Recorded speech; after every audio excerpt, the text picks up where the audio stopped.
est-ce que Nagelsmann, c'est la priorité du PSG aujourd'hui à l'heure où on se parle?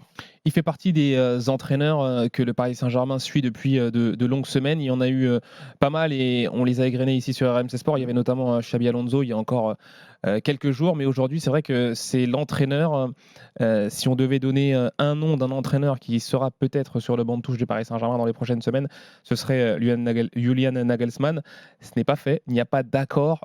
Évidemment, ce n'est pas signé, d'autant plus que Christophe Galtier est encore sous contrat, mais c'est vrai qu'il a séduit Doha, il a séduit ceux qui dirigent, ceux qui prennent vraiment les décisions, et ce, il y a plusieurs semaines, notamment lors de la double confrontation entre le Paris Saint-Germain et le Bayern Munich, gagné évidemment par le club allemand. Il était à l'époque encore entraîneur du club de la Bavière. Ça s'était bien passé pour lui, ça avait été souligné, noté à Doha. On apprécie son caractère aussi, son ambition qui a pu lui jouer des tours, notamment à Munich, son caractère. On sait qu'il avait à dos une partie du vestiaire. Donc voilà, du côté de Doha, il y a une envie de faire venir Julian Nagelsmann. Lui se pose encore des questions, n'a pas encore dit oui totalement, donc on ne peut pas dire qu'il y a un accord total, mais c'est vrai que la piste a pris du poids. Et puis à côté de cela, on parle de Thierry Henry.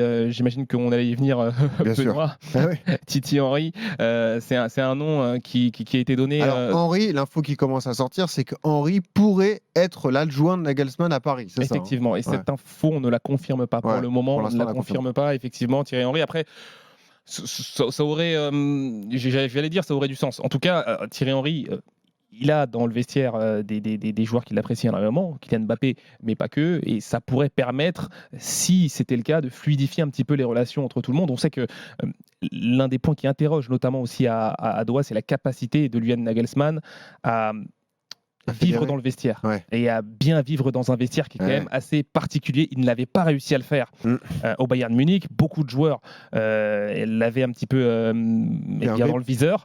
Et là, c'est vraiment c'est une des questions en tout cas qui se pose à Doha, et faire venir quelqu'un qui peut un petit peu fluidifier tout ça, ça pourrait être pas mal. En tout cas, nous, on ne confirme pas cette info. On va continuer évidemment à gratter, à voir ce qui est possible de faire, ce qui va se faire surtout. Mais pour le moment, on ne confirme pas Thierry Henry, adjoint potentiel de Julian Nagelsmann.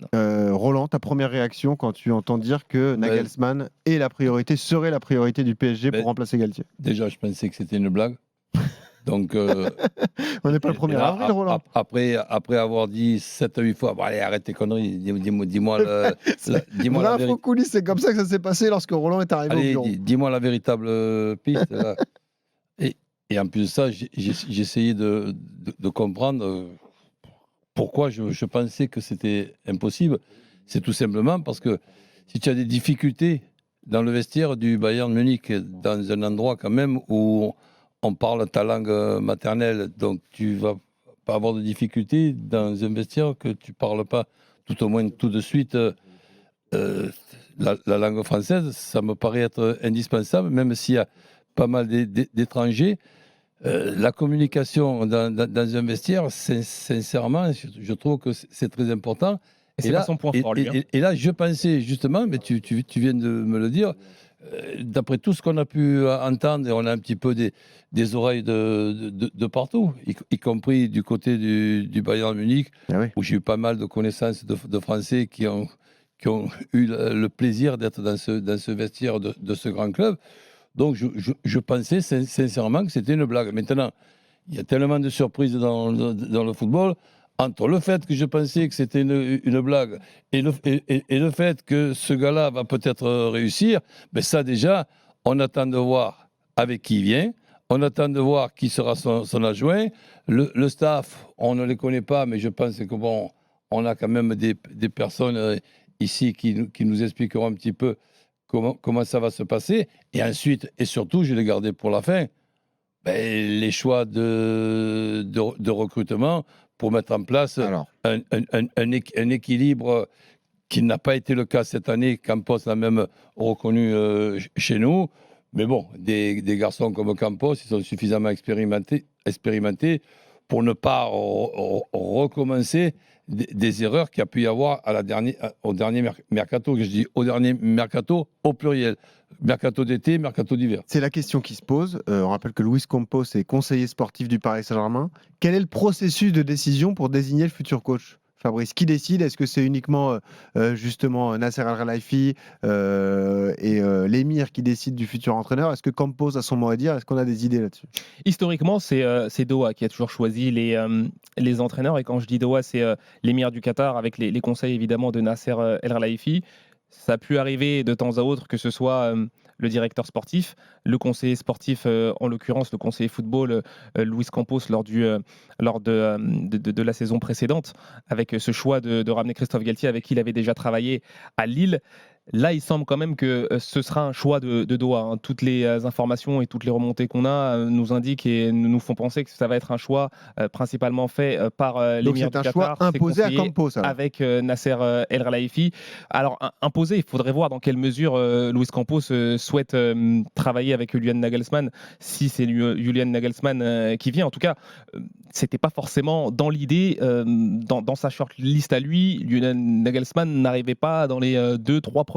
Donc, s'il arrive et qu'en plus, il n'est pas forcément validé par Luis Campos, va se poser la question très rapidement de la cohabitation entre ces deux hommes-là qui ont un caractère quand même assez trempé. Ouais, parce que le tandem conseiller sportif-entraîneur, il est essentiel, Roland. Tu l'as dit, pour le mercato qui arrive, se mettre d'accord sur le type de profil de joueurs qui seront recherchés. Il faut impérativement, pour le bien du PSG, que l'entraîneur s'entende bien avec le conseiller sportif. Et des joueurs aussi, parce que je le dis, je le répète, il y a certains clubs qui sont totalement différents et qui te changent même le niveau de ta profession. Être footballeur professionnel, ok, c'est un métier, on peut généraliser. Mais être footballeur professionnel au Paris Saint-Germain, à l'Olympique Lyonnais, à l'Olympique de Marseille, c'est un métier totalement différent. Quand, par exemple, on voit en fin de saison, et finalement, il vaut mieux que cette saison se termine maintenant et qu'elle ne se termine pas dans 4 ou 5 jours.